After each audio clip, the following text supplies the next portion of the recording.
Dr. Hawkins, many Pompe patients speak of isolation and loneliness. How common is this? Thanks, Raymond. I suspect that's very common, and on quite a few different levels. There's the physical level of when, obviously, later stage of disease, when people are sort of stuck at home. And there's the emotional level, that the gradual decline and the issues associated with disease impacts on people that way. People, when they're diagnosed with a condition that's rare, often don't want to share it too much with everybody for many reasons, because it's a condition where people do decline, some at varying rates, but there is decline. And they're grappling with it emotionally, this has happened to me, and then they have to tell somebody else. And sometimes they haven't got the emotional space to do that. And sometimes they don't want to be pitied. So for those reasons, they hold it back. But in the same time, by not sharing their feelings and fears and emotions, it is quite isolating to hold all that to yourself as well. On the physical level, when the disease stops you from being able to go out, or you go out, but it's harder to walk, harder to get around, harder to do things. Many people will stay at home and avoid not having to face that, or they'll avoid not doing the next step and perhaps taking a wheelchair because they don't want to acknowledge that this is going to be the next part of my downward journey. It's a way of trying to avoid facing the sort of inevitable long-term outcomes. But that also creates a lot of isolation in that space.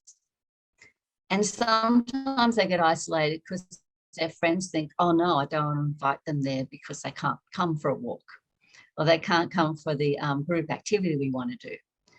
And there are times where if you are able to share with your friends and close people that you have this disease and that what it's doing and the impact on your life, there are those times where, to reduce isolation, you can actually be a bit more proactive and talk to those friends and say, well, this is what I can do. I can go to the beginning of the walk and I can take the photographs. And then someone can drive me around to the end of the walk and I'll take those photographs and I'll be able to participate. So being a bit more proactive and thinking how you can participate can be one of those things that can reduce some of the isolation and loneliness.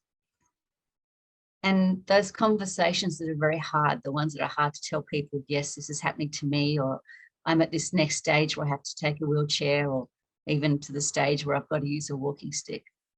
If you can't do that, then it's good sometimes to have that person, one person that can be your sort of mouthpiece, that tells your friends for you. So you don't have to be the person that tells everybody straight away, because every time you tell a new person, you've got to repeat the whole story again.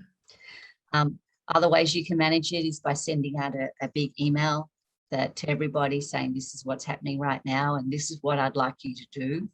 Don't forget about me. Invite me to this, this and this, because I still can do this, this and this. So there's got to be ways of managing your isolation and loneliness as well. So I think that's really interesting, and you're just thinking about being diagnosed quite young where you're still going out a lot, and that fear or anxiety around, going to a friend's pub, a pub for a friend's birthday, and getting there and them going, it's all on one level, all of those sorts of things. And then you get there and there's a giant step to get up just to get in the front door that no one really thought about. I think that's a great strategy that you just said around, like, sort of putting it out there to the whole group, or your the closest people around you, so that they have those thoughts in the back of the mind, because it can be frustrating sometimes that you feel like, oh, I can't do this again, or I can't go there again. So yeah, that's a great tip, I think. Exactly. And Taryn, you had a really good point there. It's the little things that make it hard sometimes, that big step where they're thinking it's flat. So you almost need a scout that goes ahead and checks it out for you. But that's actually really important, and to accept that you do need it is another thing, because people tend to just go, well, I don't want to put anybody out. I don't want to hassle somebody. I don't want to do that. Yeah. But for you to think of a big step and thinking, oh my God, I could fall flat on my face. I could hurt myself. I could be, damage some more things and be out. And then for that person there to have that happen and go, oh my God, I didn't realize. That's not good either. So yes, I think having a scout, or if you're going to go somewhere, being very well prepared, I think that's part of this. But having people understand that you going out, even if it's flat, just needs a little lump or a bump and you could be in big trouble, is also important. And it's not being, the thing people often say is I'm being weak, or I'm being, silly, or I'm expecting too much.